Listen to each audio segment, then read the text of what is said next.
Yinka, why do you think that the issue of energy subsidy, in this case fuel, now, why do you think is such a challenging issue for sub-Saharan African countries?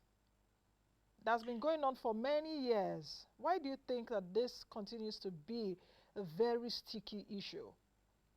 Yeah.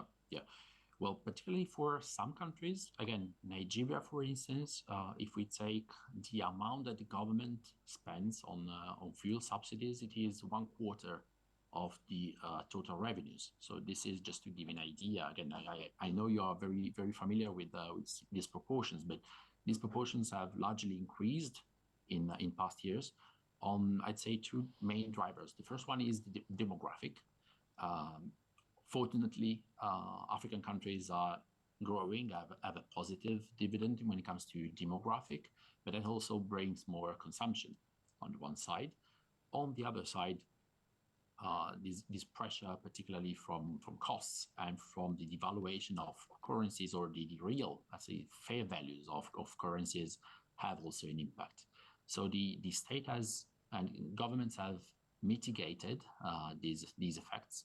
So just to again to make it say more Nigeria specific, for instance, the contribution by the government to the fuel subsidy is around $50 per inhabitant. So that's, and if we also take into account that around half of Nigeria's population is below or is younger than 18 years old, which is basically the median age, you can also well calculate that each Nigerian below 18 years old has $100 less of government contribution when it comes to school, for instance, so education.